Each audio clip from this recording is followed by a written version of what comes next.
بسم اللہ الرحمن الرحیم۔ السلام علیکم ناظرین، امید ہے آپ خیریت سے ہوں گے۔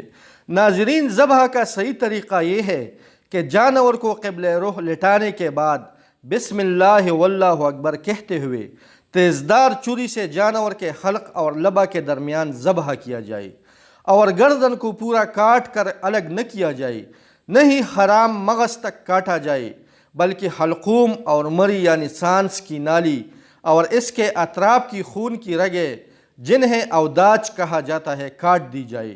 اس طرح جانور کو شدید تکلیف بھی نہیں ہوتی اور سارا نجس خون بھی نکل جاتا ہے۔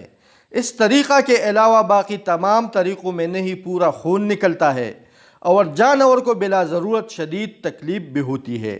ناظرین، جانور کو قبل رخ لٹاتے ہوئے جانور کی بائیں کروٹ پر لٹانا پسندیدہ ہے، یعنی ہمارے ملک میں جانور کی سر والی طرف جنوب میں اور دم والی جانب شمال میں ہو تاکہ دائیں ہاتھ سے چھری چلانے میں سہولت رہے۔ ام المؤمنین حضرت عائشہ صدیقہ رضی اللہ تعالیٰ عنہ سے روایت ہے کہ رسول اللہ صلی اللہ علیہ وآلہ وسلم نے ایک سینگوں والا مینڈا لانے کا حکم دیا جو سیاہی میں چلتا ہو، سیاہی میں بیٹھتا ہو اور سیاہی میں دیکھتا ہو، یعنی پاؤں، پیٹ اور آنکھیں سیاہ ہو۔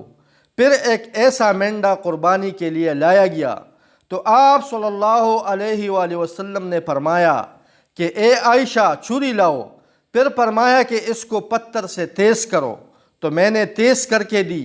پھر آپ صلی اللہ علیہ وآلہ وسلم نے چھری لی، مینڈے کو پکڑا، اس کو لٹایا، پھر ذبح کرتے وقت فرمایا کہ بسم اللہ، اے اللہ، محمد صلی اللہ علیہ وآلہ وسلم کی طرف سے اور محمد صلی اللہ علیہ وآلہ وسلم کی آل کی طرف سے اور محمد صلی اللہ علیہ وآلہ وسلم کی امت کی طرف سے اس کو قبول کر، پھر اس کی قربانی کی۔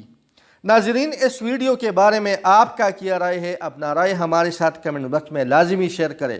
اگر چینل سبسکرائب نہیں کیا ہے تو مہربانی کر کے چینل کو ضرور سبسکرائب کریں تاکہ آپ کو نئی اپڈیٹ بر وقت ملتی رہے۔ اپنے اور اپنے ارد گرد کے لوگوں کا خاص خیال رکھیے۔ السلام علیکم۔